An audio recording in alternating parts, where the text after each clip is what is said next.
And we have with us this morning a celebrity, as you can see here on our magazine, the national magazine on page 24 and 25. We have Amy Bridgers, who also serves as one of the directors for Region 2.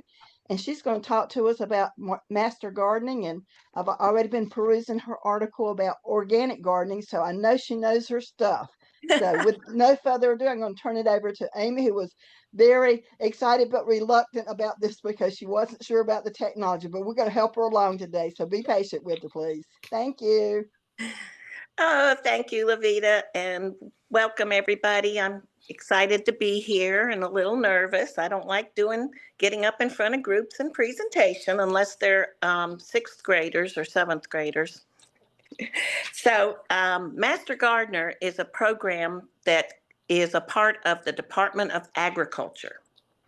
Every state has an agriculture department. And in North Carolina, we're very privileged to have not only NC State University, but also the NCA&T State Schools College. So there's a 1,000+ extension field agents. So what they do is go around and make sure that all the Department of Education guidelines are followed, but mostly to educate people and to teach our farmers and to teach our landowners and about the best practices, not only for planting crops and reaping crops, but also pest management. We're having some major issues on pests, pollinator pests, and they have a whole program called the Integrated Pest Management. And there's also a lot of invasive plants taking over a lot of land area. I can look out at the Tanglewood when I drive by, and I can see different trees that I didn't know. I always thought they were cute, but now I know how invasive they are and what a danger they are to our environment. We have a great big new bug that is now has been found right here in the Piedmont and other areas of North Carolina. It's called the spotted lanternfly, and it lives on those really cute tree of heavens. I used to call them mimosa trees that you see all along the highways and everywhere. Those trees are taking the place of our native trees, and they crowd out what we've got in our landscape and what the native animals and pollinators need. So these lanternflies, that's the main food for these spotted lanternflies. And they came in unbelievably on a truck. It's so easy for you to go to an orchard and pick up some apples or whatever and get home and you never see the bugs crawled off your truck. It's almost impossible for us to keep guard on these kind of things unless people are really coming at it with diligence. We really have to be diligent about some of these bugs. So you can find out about all those kinds of things at the NC State Extension. And we have a website, which I'm on it right now. It's ces.ncsu, it's Cooperative Extension Service, at ncsu.edu. It is through the NC State University.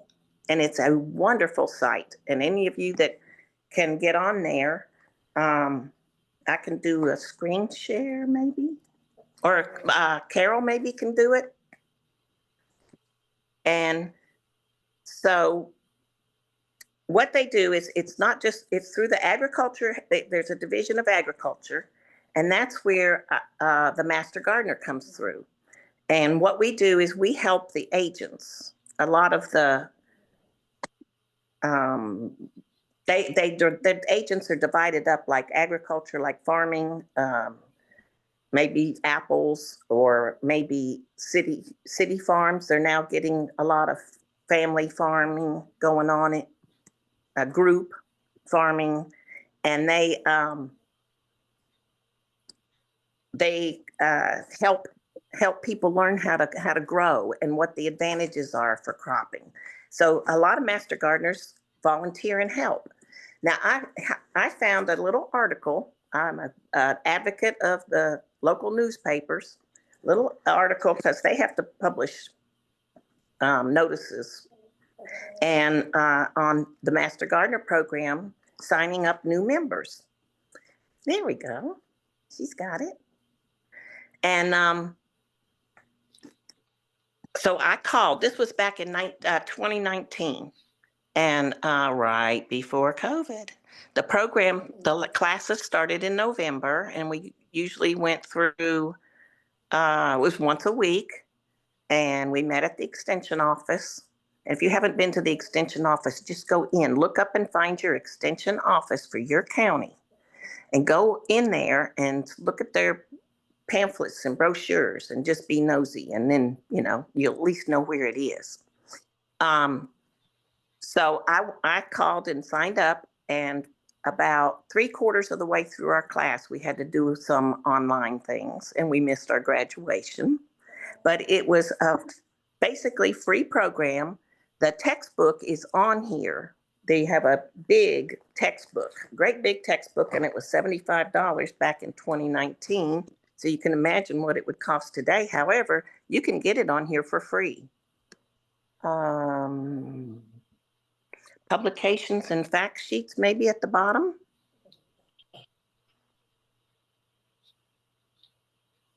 Or we need to go to the Master Gardener website. Go back.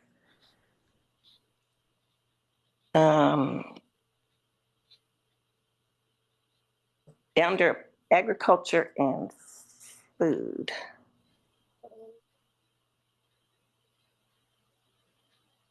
Lawn and garden right down there. It's all about Extension Master Gardener volunteers.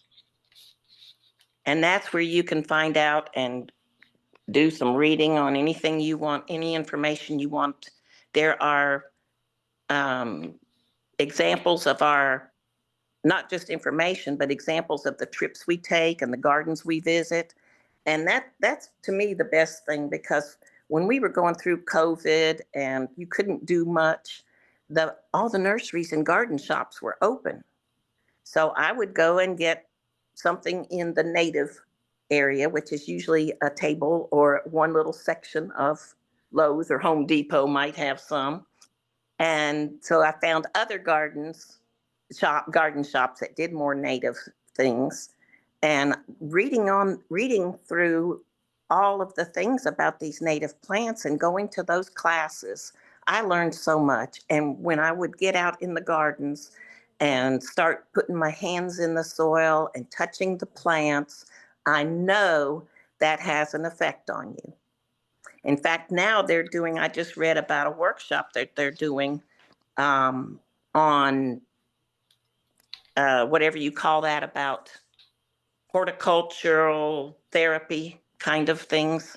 And they're finding a lot of benefits and pluses to it. Now, the fun part, also another fun part, we have video calls like this one that we learn training. Last week I learned about mosses. Moss, who would have known? That's a lovely little thing. So if you see a hunk of moss growing in your garden, leave it. Don't yank it out. Those are good plants. And then we volunteer. That's probably one of the basics for the whole program. This is the way they get volunteers for state parks, and for every extension office has demo gardens there so that the public can come and see. We're fortunate in Forsyth County to have an agriculture garden at the main office, which is near the Winston Airport, the Winston Reynolds Airport. It's down there, and we have a garden, vegetable garden, and we give those to the food banks in Winston, and it raises thousands of tons of vegetables every season. And then there's pollinator gardens there. You can see there's some milkweed, and then there's lots of flower examples. so that the one, oh, where's Debbie Rue's garden? There's some, these gardens at these cooperative extension offices are wonderful. And visiting and having programs and teaching us how things like the native plants and what's around us and why we need to protect those, and pruning, all about how to trim the proper ways to prune and different bushes, all the invasive plants and the invasive critters that are Oh, around us. Amy, excuse me, talking about critters, you had a question from Gracie in the beginning about the deer eating the things in her garden. What can she do? She can find things that the deer don't like. There's not much you can do. About the only thing, and there's a section in here somewhere about the deer, is fences. That's the last resort. They love, is it tulips that they eat real bad? And you just stay away from the ones that they have lists in here about ones that they don't like. And that's basically about all that I know you can do, is start planting some things they don't like and don't plant the ones that they do. And the only other thing to keep them out, there is a report, some people claim that hanging up soap, and I think it's Irish Spring, might help. But that's a good question for one of the agents at the cooperative office,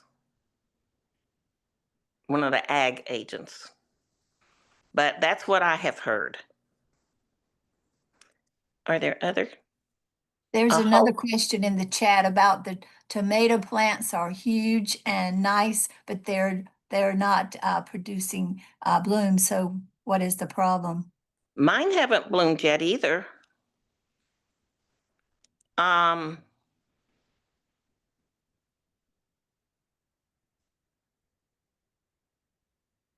Some people pinch out the tops on them,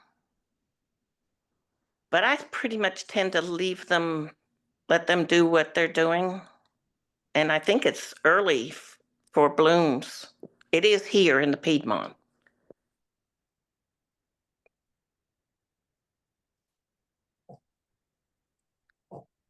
Are huge, but they aren't blooming. Ooh, you've got some. Oh, and are you fertilizing them? That might be making them big. I tend to, if you do, I'd use an organic fertilizer. I wouldn't. That's another thing. I can save you a whole lot of money. You do not need to buy for any of your little flower areas and stuff. Just a little bit, a couple of times of organic. But if you're getting pollinators, they really don't need that either. Like I have milkweed, and I don't put anything on it. So it doesn't cost me anything but whatever the milkweed plant is. And then I save the seeds and plant more. And a lot of these native and pollinator plants take more than 1 year. You get frustrated because, well, nothing came back, but it did the next year. And then they grow slow because we're not putting fertilizer on them. So I just got distracted because I read about the lights for the deer at night. That's a good idea. Put some motion things out. I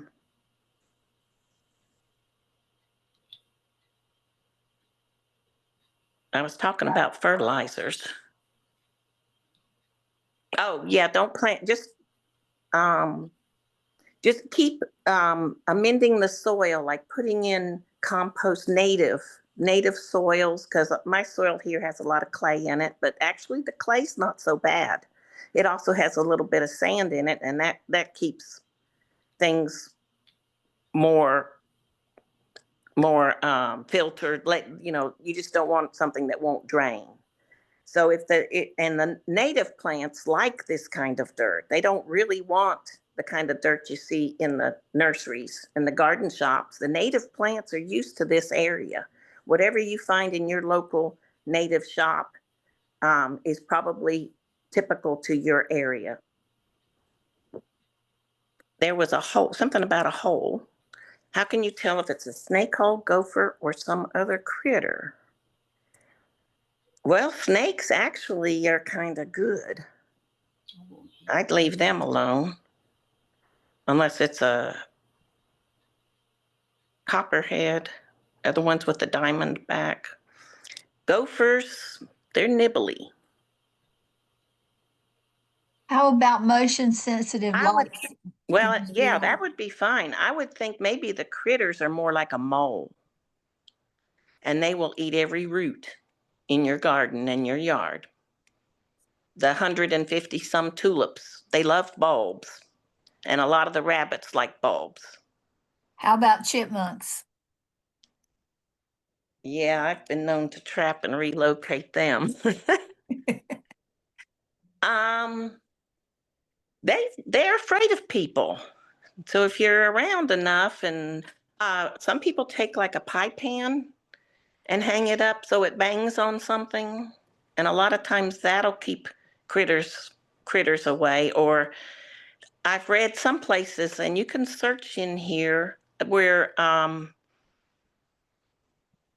there's certain smells that they don't like. Well, like the soap, but there's Yeah. other things that you can set out. Now, unless it's scientifically backed, they're not going to make a recommendation. Get some pizza out there. I was in the middle of a call with Lay. I was in the middle of a call with Lay. So I'm gonna hang up on you and then call the group, okay? Chipmunks, yeah. I've been known to get one of these little live traps and then take them to the woods, but they say you're not supposed to do that. It's they didn't say about the alternatives, but we've got a problem here with feral cats, and they have wiped out some of my bluebirds and some other birds, and causing some. You want me to open it for you? And every county has a program where they will Oh, look, you just help press. capture and keep them for so many days. The cats and dogs.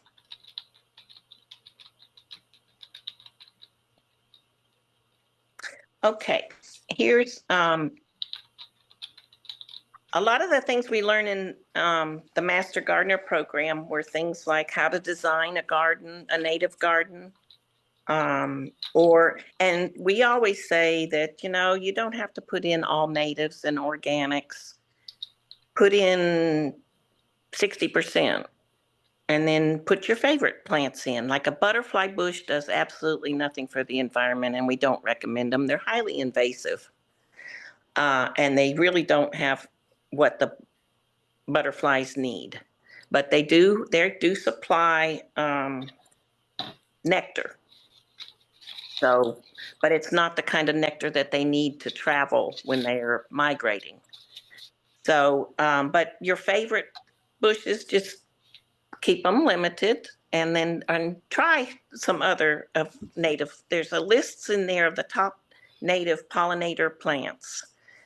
And Debbie Ruse, she came up with this. She's the Chatham County agent. And if you have a chance to go over there and see her gardens, you should. It's just a great big area there. And she just started out putting in maybe some wild indigo and some asters and goldenrod. That's a great one. It's beautiful. It is not ragweed.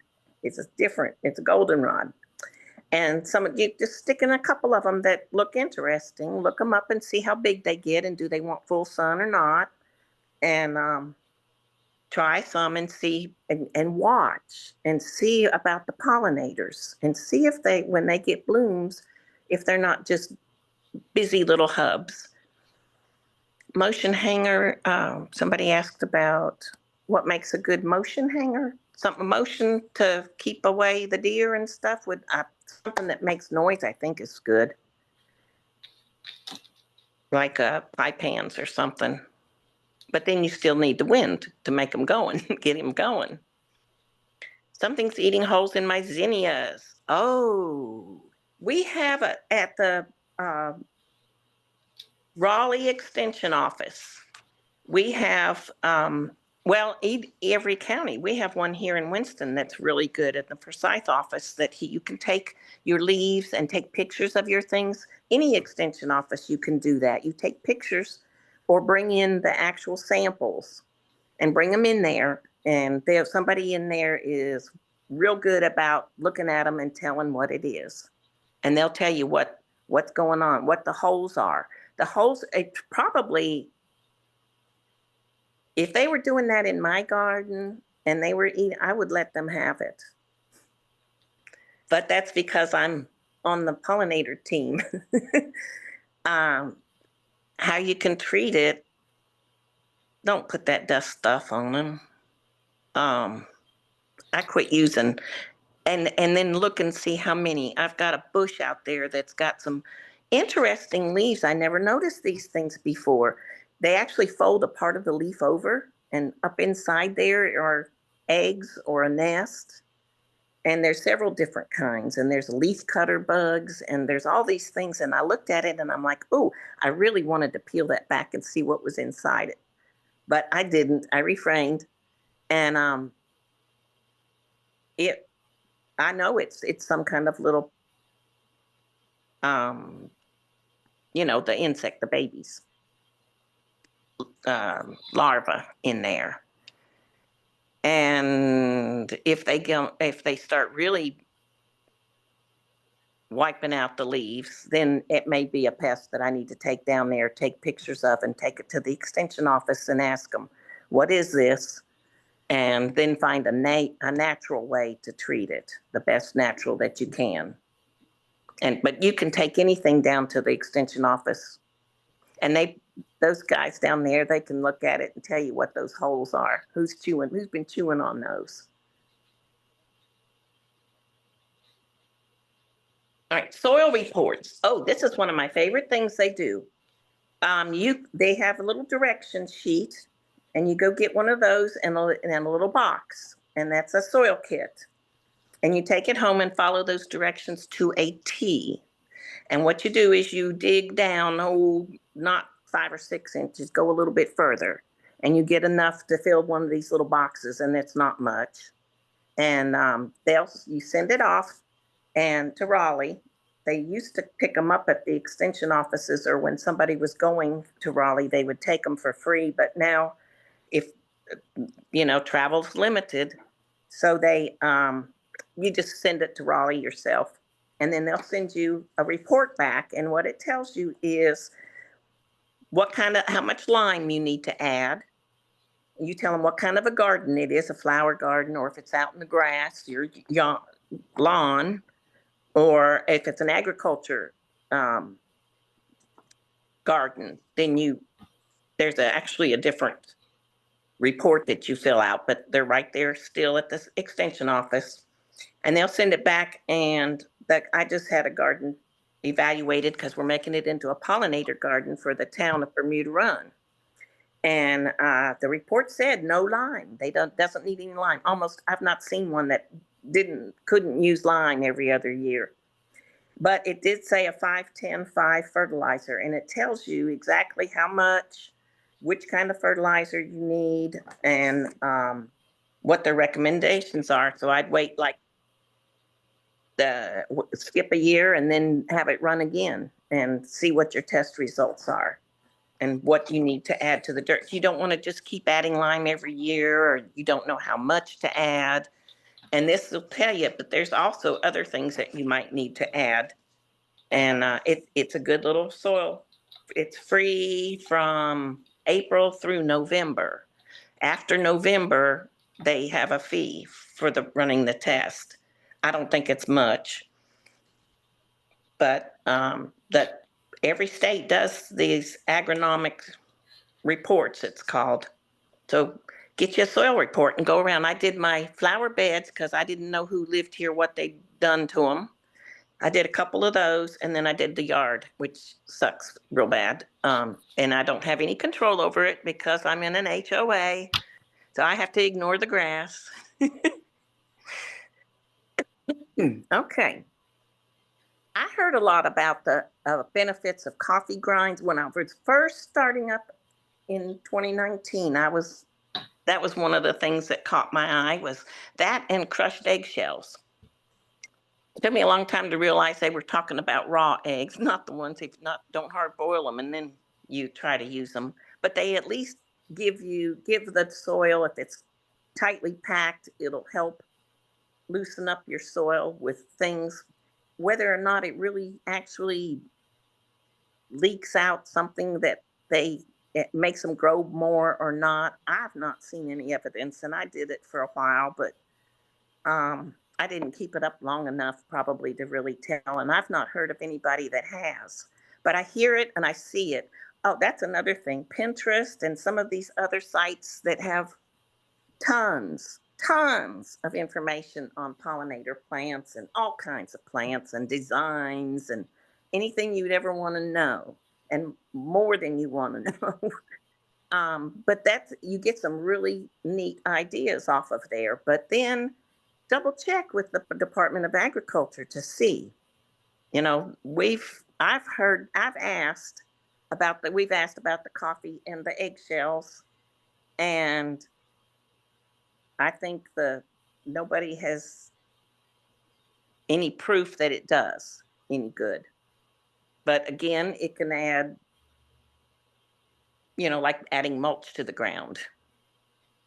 And now I thought at first now the eggshells, if I did crumble them up and put them on the tops of my pots and the top of the gardens because I was having slugs. That and those sweet gum balls, those little spiny balls that fall off the trees and you step on them and they hurt. Little round spiky balls. Mm-hmm. You scatter those around in amongst my flowers, and grubs didn't like those either.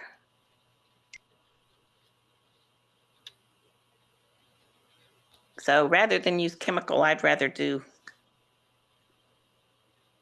look it up and see what I can put on them that is better for them. All right, there's please go on the site and where we are and look at some of the activities that the Master Gardeners have done. And then a lot of these little lists of native pollinator plants for the areas and how to do soil reports and different workshops and things that are coming up. So, and I would be more than happy if you come up with a topic or something that you want to know more about to come back on. There is a wonderful little program called, where is it?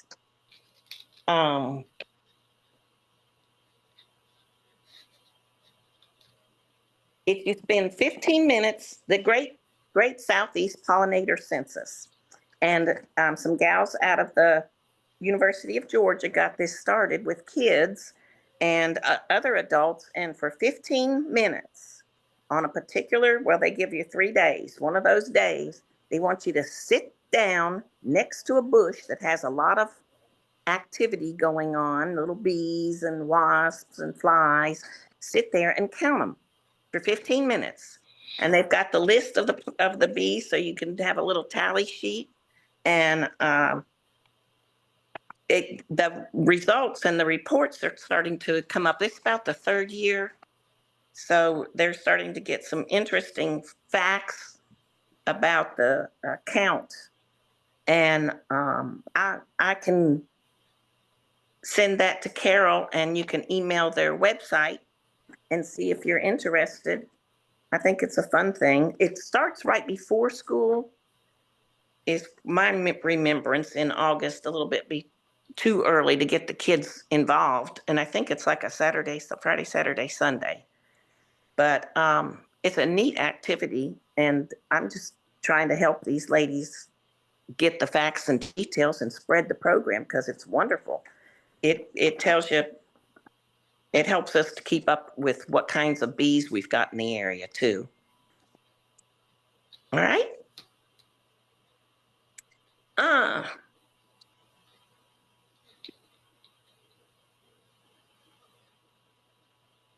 Any other questions?